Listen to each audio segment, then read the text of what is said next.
This week, Oda gave us Robin versus Black Maria as the title of the chapter shows. This is the review for chapter 1020. It's hard to believe we're really at such a big number, but we are. And we get a lot of reveals, starting off with the reveal of Yamato's Devil Fruit, the mythical type model Okuchi no Makami, a rare mythical wolf. Now, it is the guardian spirit of Wano, and I didn't do too many research due to the fact that the unofficial names only gave the word Makami, so it was a little bit harder to Google that.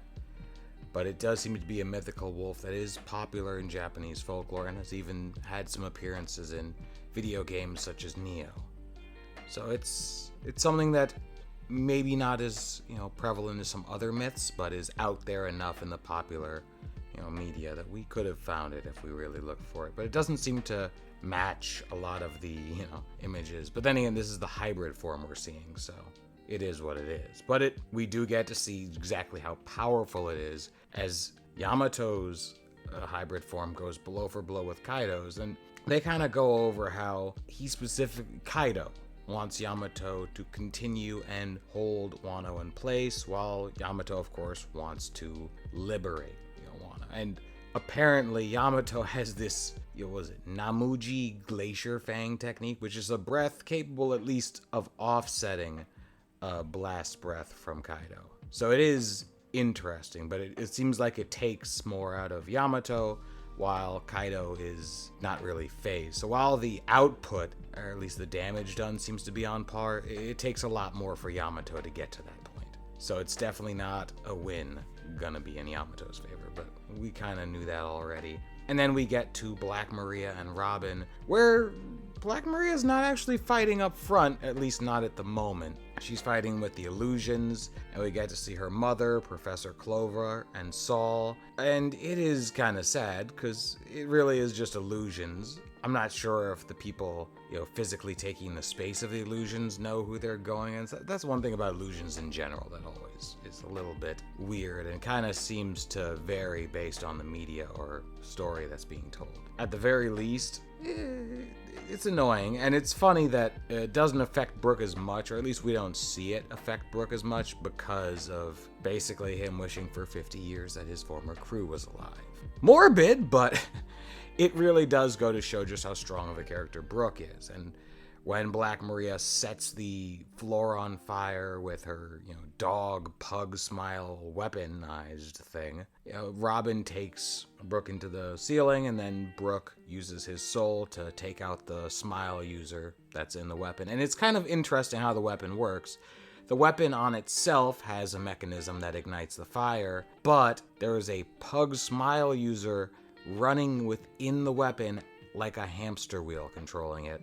And the way he has his head to the side makes it look as if the weapon is alive when it's really just a smile user running in the thing like a hamster wheel. It's kind of ridiculous. I love it. And it's pure Oda while also mimicking the myth that is I forget what the actual yokai that this parodying is or paying homage to, but we've all seen it at this point, or at least if you've been around anime and manga. I've seen them in Toriko and many other anime and manga at this point.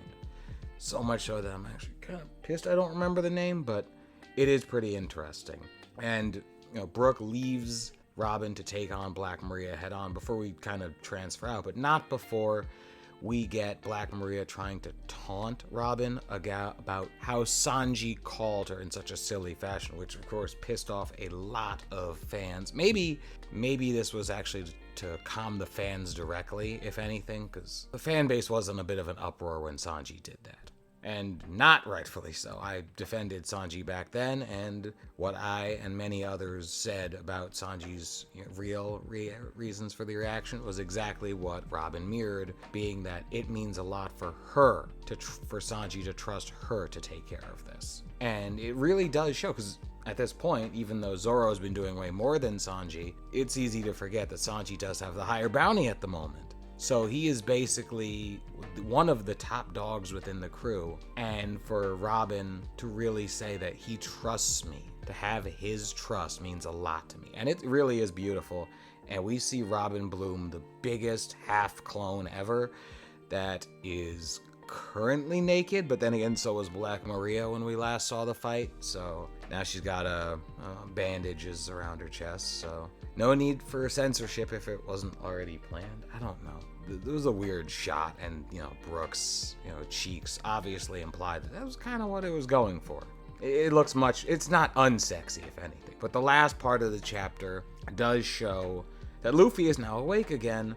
Momo is down on the ground, and of course, it was Shinobu's kite that saved them, and that the dragon form of Momo will be key in getting them back to the battle, signifying a better growth in Momo, which we've already seen a ton of growth with, and then, signifying Luffy returning triumphantly. Plus, there is the little part that he still needs more meat, and guess who didn't join the raid party, but was still staying in hiding regardless on the ground floor? It's Caribou. And you know what? I'm fine with that, because he can now play a bigger role in probably storing a shit ton of meat in his body that he can now give to Luffy. Because let's be honest, what else is that man gonna do? He's not that good in a fight. He's okay. He is. He did take out a lieutenant of Kaido's. That he did. Or at least a higher ranking member. If anything, I'd say Scotch was probably on par with maybe like some of the lower level headliners probably. So for Caribou to be able to take him out, that's not bad. He could actually be useful in a fight, but right now supplying Luffy with the sustenance needed to take out Kaido is far more important. So we'll see how that pans out. The next chapter is in 8 days? Does that mean it's a Monday? That's weird. But as when it comes out, I'm assuming that means the scans will also be out late, but I don't really care about those. Either way, I'm glad that I got to cover this chapter again. It's always great to be back reviewing the chapter. I missed you guys, and I'm still working on the other stuff for the other channels, including the Loki review. So if you haven't already checked out the Black Knight Media channel, please go check it out. It means a lot. I honestly wanted to make this video a little shorter than I did, but here we are in basically 8 minutes. So I've been Smalls of Black Knight Anime and Manga. Until next time, stay safe. Oh, and like and subscribe. It means a lot. Will get me to 200 if no one's not subscribed, and that'll put us 1/5 to 1,000, so let's go. Road to 1K, here we come.